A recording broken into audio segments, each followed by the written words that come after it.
Alors bonjour, bienvenue à cette présentation de l'Institut de la copropriété du Québec. Mon nom est Jean-François Lavigne, architecte. Alors nous allons reprendre. Je vais faire un petit retour sur trois choses. Premièrement, si vous voulez vous assurer si un entrepreneur possède une licence en bonne et due forme, vous avez accès par le site Internet de la RBQ, de la Régie du bâtiment, à toutes les informations qui peuvent vous être utiles. Donc, je vais vous partager maintenant un exemple de ce que vous retrouvez sur le site de la RBQ. Alors, ça, c'est un exemple fictif d'une compagnie de toiture. Alors, vous allez trouver son numéro de licence, est-ce que son statut est valide, sa date de délivrance, son numéro d'entreprise du Québec, son adresse, son courriel et surtout, ce qui est important, ce sont les catégories. Alors, les catégories d'entrepreneur général, parce que ici, ce qu'on voit, c'est un couvreur qui a une licence d'entrepreneur général, donc peut faire d'autres types de travaux. Alors ici, par exemple, le 1.3, qui est bâtiment de tout genre, c'est ça qui serait nécessaire pour travailler sur un bâtiment en copropriété, un 3 étages et plus. Là, ça prend absolument la licence 1.3.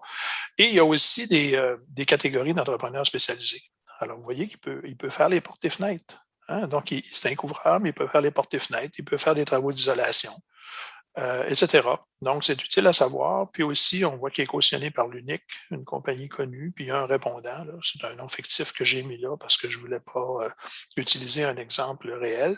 Donc, ces informations-là sont disponibles en tout temps pour votre accès si vous voulez vérifier ou si le professionnel va le vérifier de son côté. Maintenant, le deuxième élément que je voulais vous montrer, c'est la question des assurances chantier. C'est extrêmement important, évidemment, d'avoir une assurance chantier pour l'entrepreneur général. Donc, c'est un formulaire assez simple qui doit être procuré par l'entrepreneur avant de débuter les travaux dont on l'exige, de façon à savoir quelle est la compagnie d'assurance qui protège, dans le fond, les travaux. Vous avez ici les exigences, c'est-à-dire la responsabilité civile, un déductible en franchise. Il y a aussi une couverture d'erreurs et omissions pour l'entrepreneur. L'assurance chantier, formule globale de limite par sinistre. Donc, ce sont des données que vous êtes en droit d'obtenir comme syndicat pour vous assurer avant que la première pelletée de terre ou que le premier clou soit enfoncé, là, que votre entrepreneur général soit dûment assuré.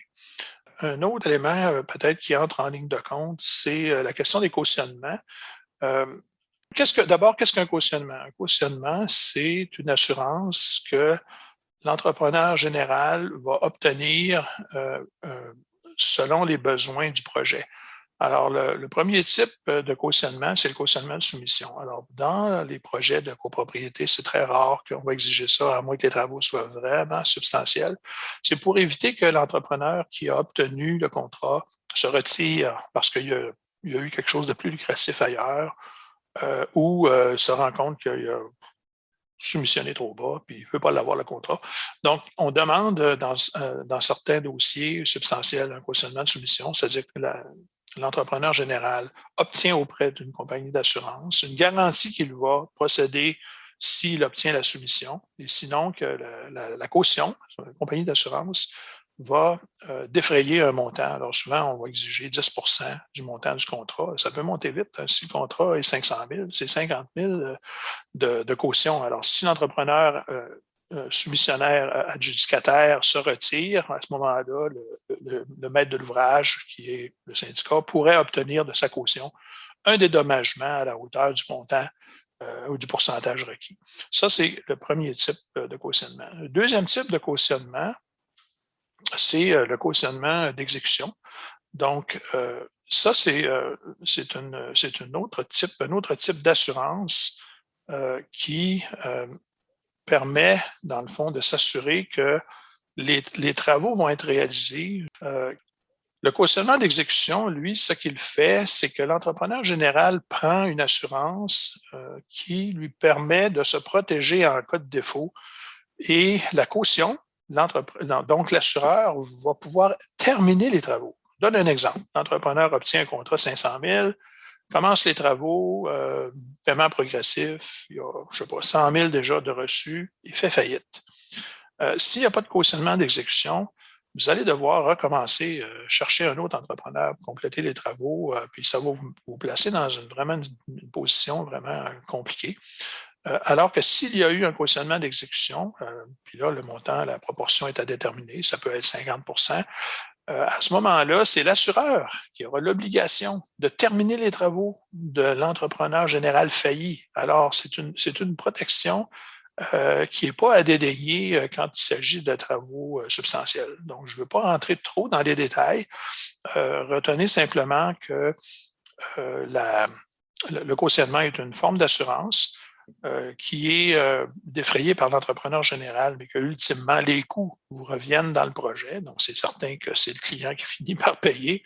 Mais ça procure des garanties supplémentaires. Il y a aussi un autre type de cautionnement qu'on appelle le cautionnement pour gages et matériaux, qui, lui, sert à dédommager des sous-traitants qui auraient effectué des travaux sur votre bâtisse, mais qui n'auraient pas été payés, ou des fournisseurs de matériaux qui n'auraient pas, il aurait livré des matériaux, mais n'auraient pas été payés. Donc, ça, c'est un autre type de cautionnement. Alors, sans entrer dans les détails, ça peut être utile de procéder parfois à l'exigence d'un cautionnement quand on va en appel d'offres. Ça, c'est à la discrétion aussi du professionnel de vous conseiller là-dessus.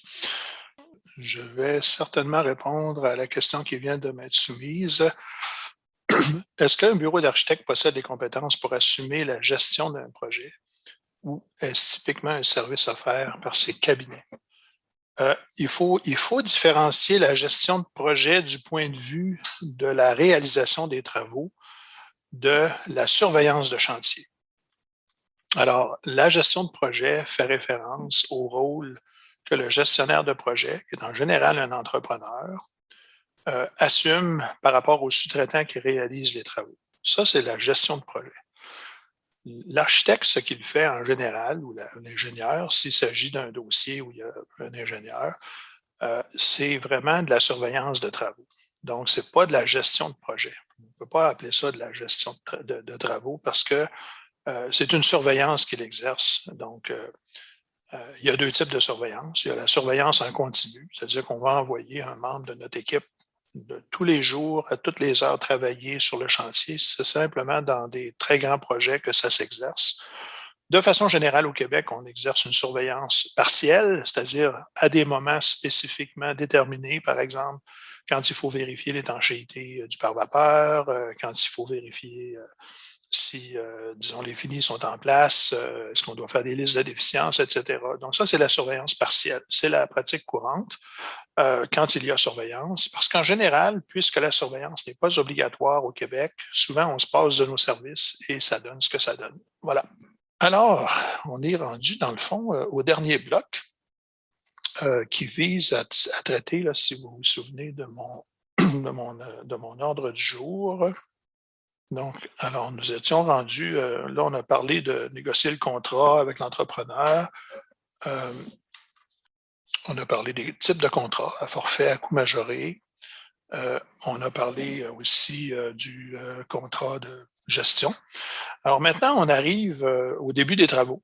Alors, les travaux vont commencer et les travaux vont se dérouler et parfois assez vite. Donc, on aura à superviser, à inspecter les travaux. Et ensuite, quand les travaux sont terminés, on va faire une réception des travaux. Mais qui va la faire et dans quel ordre et qu'est-ce que ça prend pour que ça ait une force légale?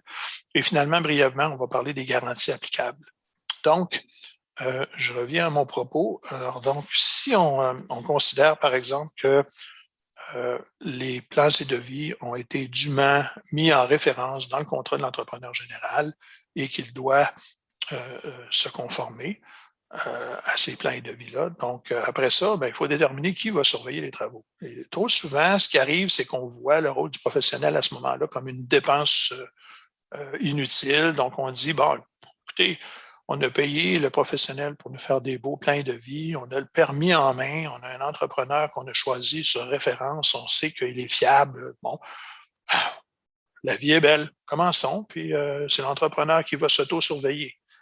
Vous comprenez qu'il y a peut-être un élément de risque dans ça, parce que si c'est l'entrepreneur qui doit s'assurer de la conformité aux plans et devis, C'est comme de dire, dans le fond, c'est toi qui décides si c'est conforme ou pas. Alors que dans la réalité, c'est qu'il devrait y avoir quelqu'un qui regarde les travaux, qui compare les travaux aux plans et devis, puis qui dit oui, le travail de l'entrepreneur est conforme aux plans et devis, et donc les montants payables doivent être payés. Alors, c'est une bonne idée, dans le fond, d'avoir une surveillance de chantier. La meilleure chose, c'est d'avoir la personne, architecte ou ingénieur, qui a fait la conception, qui a fait les plans et devis, qui fait la surveillance. Ce serait une surveillance partielle où on aurait déterminé d'avance à quel moment opportun il faudrait aller au chantier pour vérifier que les travaux sont bien conformes aux plans et devis. Mais il y a deux autres aspects qui peuvent peut-être être utiles au niveau de la surveillance. C'est que non seulement ça doit être conforme aux plans et devis, mais ça doit être conforme au règlement de construction. Il faut que ça soit conforme au code. Donc, s'il y a des choses qui ont été faites qui sont divergentes par rapport au code, ça peut suivre les plans et devis, mais dans le détail, est-ce que c'est conforme au code? Ça, il y a juste un professionnel qui peut dire ça. Et finalement aussi, est-ce que les travaux sont conformes aux règles de l'art? Parce que ça peut être écrit de poser du placo-plâtre dans les plans et devis, mais si le placo-plâtre est tout croche, ben, le professionnel va refuser les travaux ou va demander des modifications ou va se baser sur les règles de l'art, de ce qui est communément acceptable comme niveau de qualité pour dire ben, j'accepte ces travaux-là ou je ne les accepte pas et j'approuve la demande de paiement ou je ne l'approuve pas. Donc, la surveillance, dans le fond, il y a plusieurs tâches au niveau de la surveillance qui sont exercées par un professionnel. Je vais en énumérer quelques-unes. Donc, il y a vraiment le soutien technique à l'entrepreneur général. Tu sais, quand l'entrepreneur va téléphoner à l'architecte pour avoir des précisions, on va dire, ben, je ne sais pas, tel produit est dans les plans et devis, mais là, il y a backorder, ou il y a tu sais, le produit est discontinué, qu'est-ce qu'on devrait mettre à place? Ou je te propose un équivalent, peux-tu me l'approuver? Donc, il y a un soutien technique. Ensuite, il y a l'inspection, comme on a dit, du chantier. Le professionnel se rend au chantier, fait peut-être un petit rapport par courriel dans chacune des visites à l'intention du syndicat pour savoir qu'est-ce qui se passe. Est-ce que ça va bien? Est-ce qu'il y a des problèmes? Y a-t-il des choses qui devraient être corrigées? Ce n'est pas à la fin qu'on fait ça. Là. Une inspection à la fin, ça vaut ce que ça vaut parce que tout est fermé, puis il n'y a pas un professionnel qui a des yeux à rayon X pour voir à l'intérieur des assemblages si ça a été bien fait de façon étanche. C'est pendant la construction, c'est utile, la surveillance. Donc, y aura-t-il des réunions de chantier? Est-ce qu'il y aura un représentant du syndicat, un professionnel, un représentant de l'entrepreneur? On va s'asseoir à une même table et discuter des éléments courants. C'est selon la grosseur du contrat. C'est sûr qu'on ne sort pas l'artillerie lourde des réunions hebdomadaires en comité quand on a un petit projet. Ce n'est pas la même chose. Donc, il faut s'ajuster à la nature des travaux pour exercer une surveillance adéquate. La révision des dessins d'atelier. Donc, ça, c'est une job qui revient aux professionnels. Alors, pour donner un exemple concret, tout à l'heure, je vous ai montré des plans de structure de métaux ouvrés qui sont conçus par un ingénieur avec la description de tous les éléments. Normalement, avant de fabriquer ça, le fabricant, lui, il fait ses propres dessins avec les emplacements des soudures. Et puis, donc, lui, ces dessins-là, il les soumet à l'architecte ou à l'ingénieur pour approbation, pour s'assurer avant de fabriquer là, que c'est vraiment ça qu'on veut. Donc, l'approbation des dessins d'atelier du fabricant par le professionnel, c'est un service de surveillance. Ensuite, on peut avoir des changements au chantier. Là. On a découvert un imprévu. Le professionnel va faire une directive de chantier. À la fin, quand on arrive vers la fin, ben là, il va avoir des déficiences. Donc, il va peut-être avoir besoin que le professionnel fasse une liste de déficiences. Il l'écrive noir sur blanc, le donne au syndicat, le donne à l'entrepreneur avec un délai pour corriger ça. Et finalement, le plus important, c'est qui approuve les demandes de paiement. S'il n'y a pas de surveillance du professionnel, l'entrepreneur général vient vous voir avec une facture, puis c'est écrit 40 d'avancement. Mais comment vous allez établir que le 40 représente véritablement l'avancement par rapport à la portée des travaux? C'est plus le professionnel qui peut dire, d'après moi, tu es rendu à 25 ou tu es rendu à 30. C'est plutôt rare que le professionnel va dire, tu es rendu à 60, mais tu me réclames 40. Ça, c'est du jamais vu. En général, les demandes sont un peu en avance sur l'exécution et c'est important d'avoir comme un genre d'arbitrage pour que la demande colle à la réalité évolutive du chantier. Puis aussi, il ne faut pas oublier qu'on a la retenue à percevoir. Donc, l'approbation ou la réception de demande de paiement, c'est bon que ce soit quelqu'un qui est habitué de faire ça. Finalement, à la fin des travaux, si un professionnel fait la surveillance, il va constater la fin des travaux. Il va premièrement constater l'achèvement substantiel. Avant, on appelait ça dans le temps la réception provisoire. Qu'est-ce que ça veut dire? Ça veut dire que les travaux, en gros, là, sont rendus à 95 %. Les locaux sont prêts pour l'usage si on a fait des travaux intérieurs.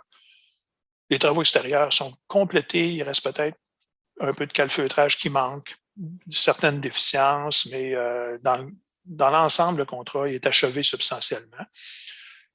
Et là, on va faire une liste de choses, de travaux à compléter. Et par la suite, on va se donner un délai. Puis là, le professionnel va revenir à la fin pour constater la fin des travaux. Parce qu'oubliez pas que le constat de la fin des travaux, c'est une valeur légale, parce que c'est à partir de là que les hypothèques légales peuvent commencer à courir. Donc, il y a une importance stratégique dans la date ou la détermination de la fin des travaux officiels.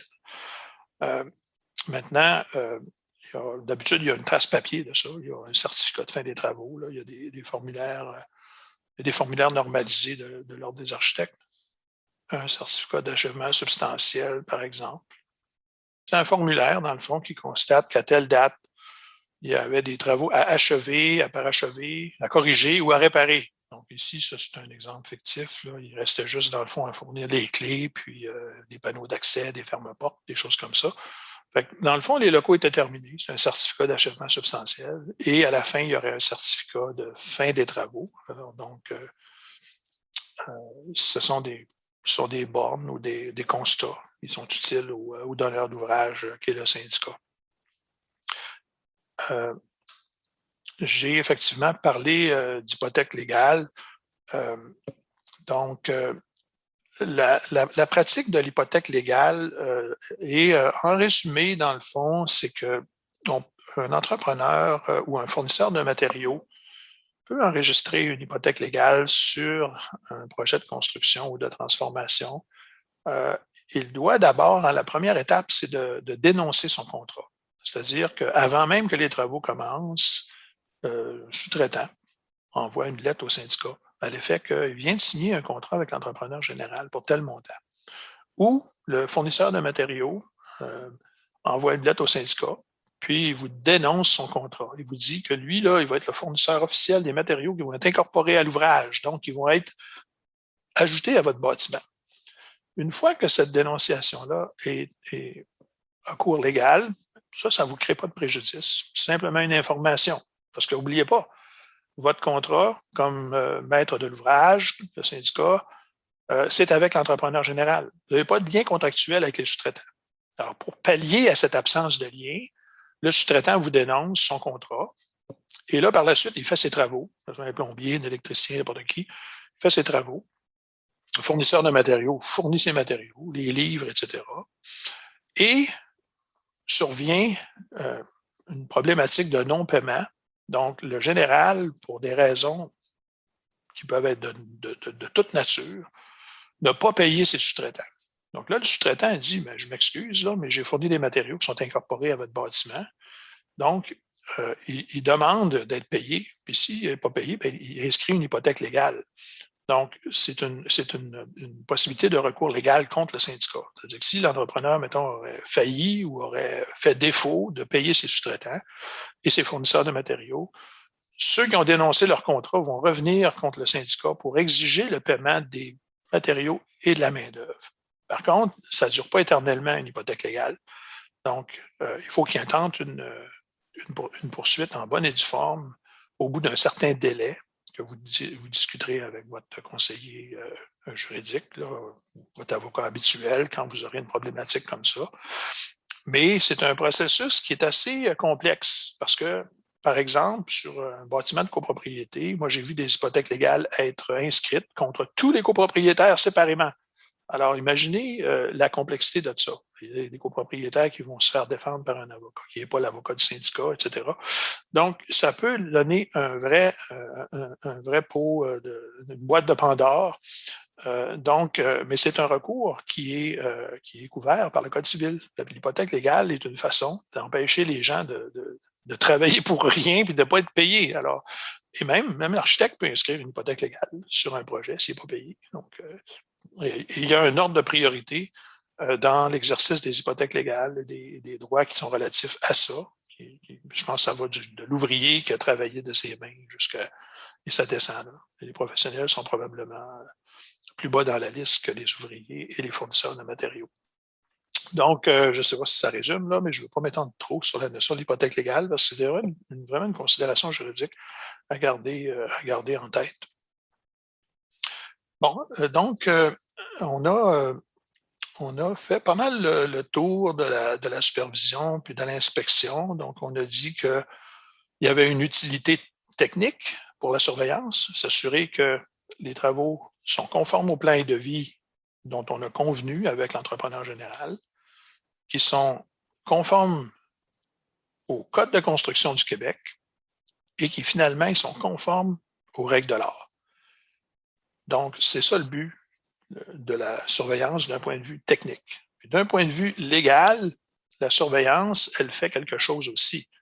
Elle coûte quelque chose, mais elle apporte quelque chose au syndicat.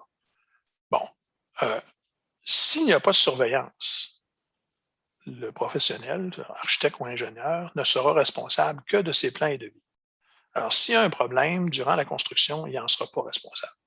Il sera seulement responsable si on peut démontrer que dans ses plans, il y a une erreur professionnelle.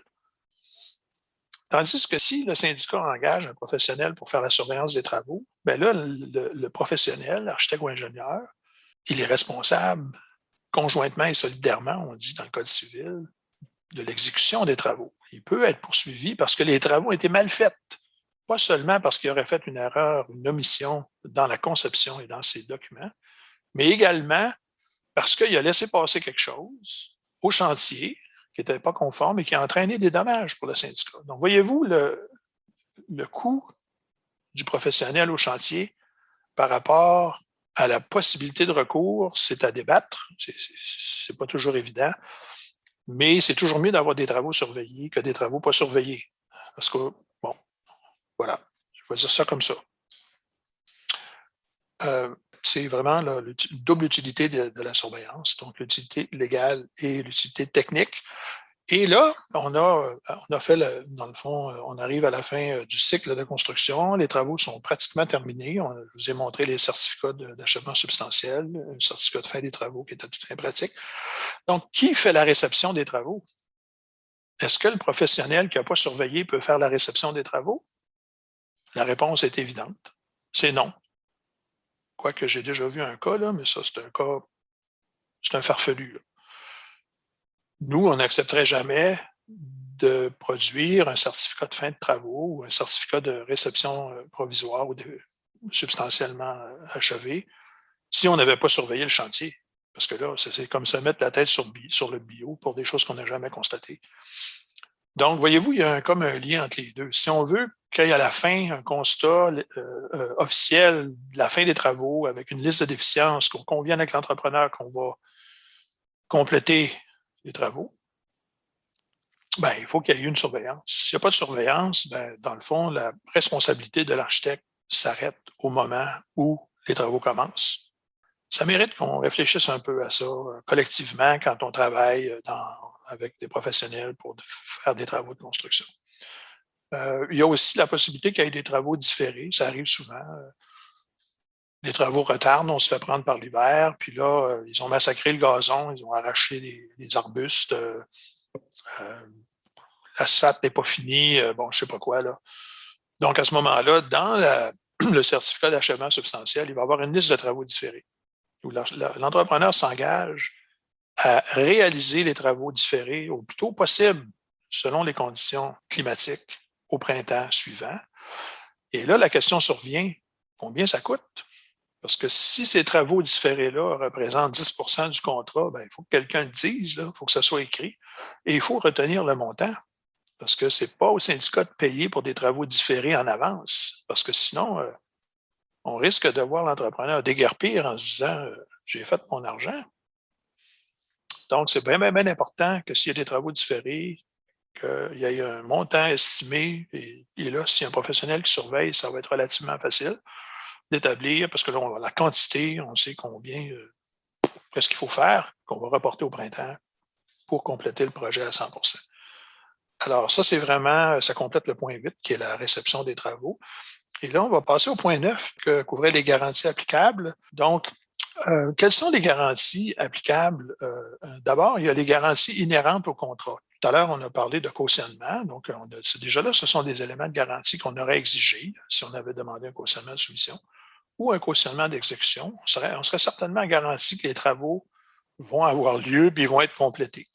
Maintenant, une fois que les travaux sont complétés, on est dans une position un peu particulière. C'est-à-dire que le Code civil prévoit que la garantie pour les malfaçons est de 1 an au Québec.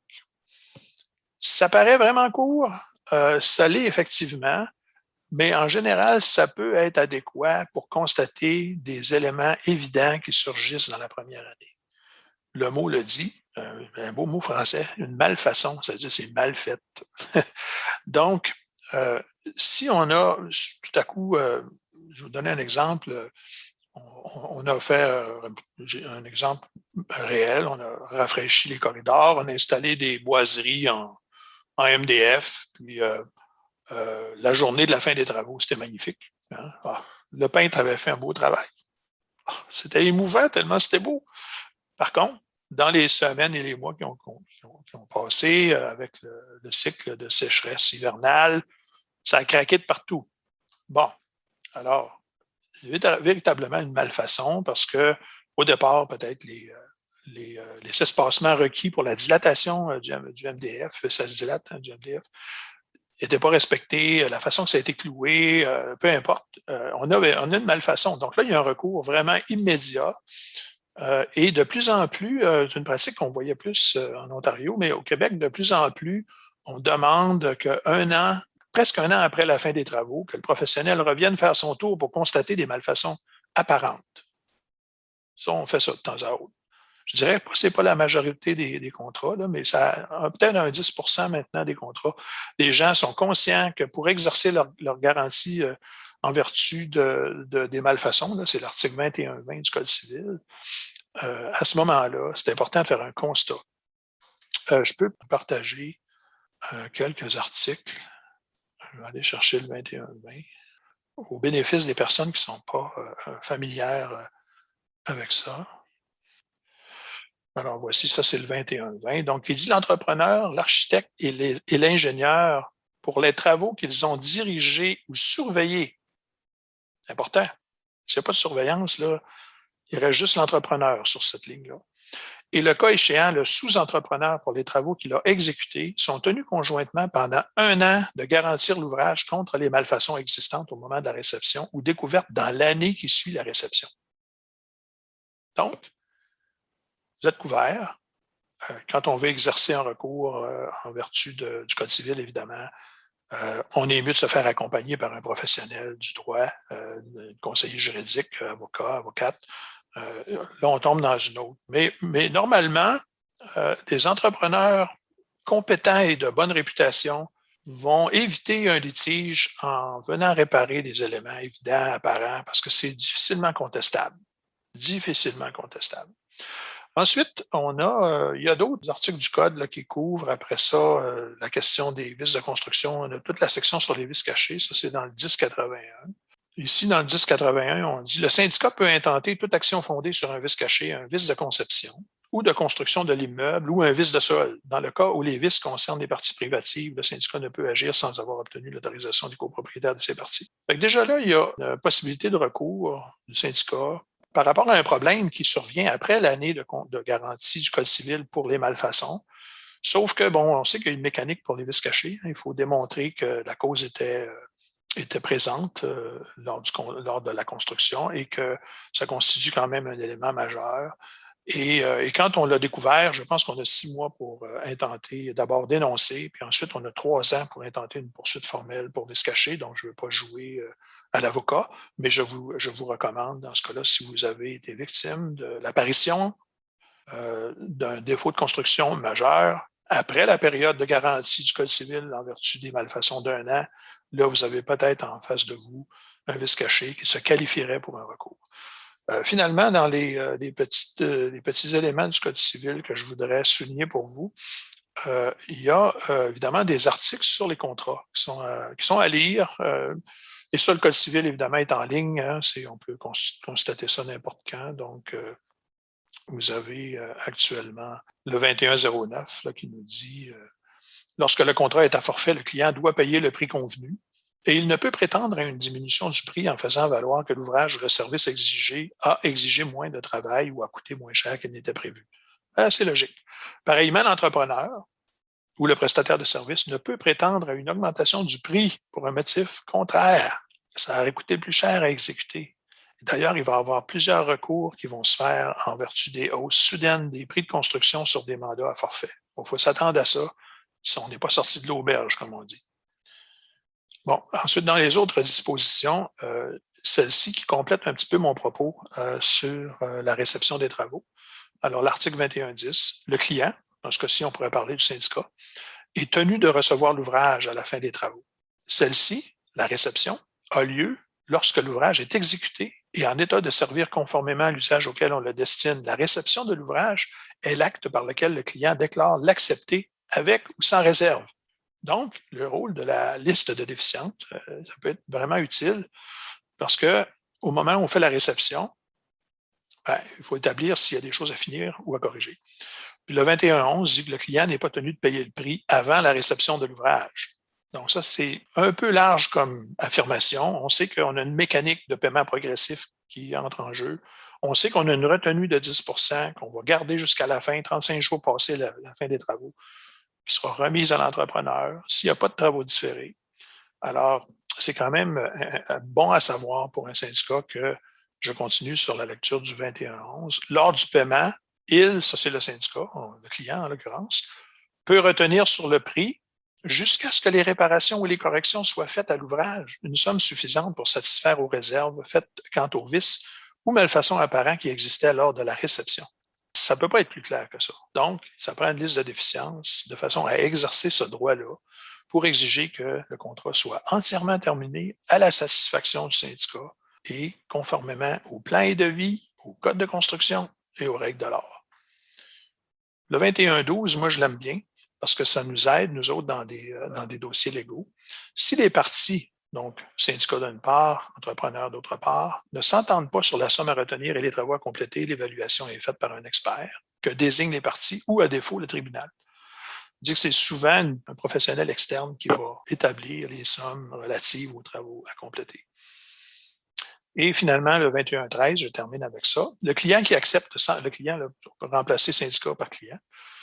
Le client qui accepte sans réserve les travaux conserve néanmoins ses recours contre l'entrepreneur au cas de vice ou malfaçon non apparent. Alors, c'est assez clair que le Code civil gère ces éléments contractuels, puis en ce qui a trait aux garanties qui peuvent être exercées. Je terminerai en parlant brièvement des garanties des fabricants. Les garanties des fabricants s'exercent indépendamment de la mise en place des produits. Normalement, si le produit s'avère être défectueux, qui a été de bonne foi installé selon les normes ou les recommandations d'installation, il y a un recours possible contre un manufacturier. Il y a eu le fameux cas des bardeaux d'asphalte il y a quelques années. Ça a été toute une saga.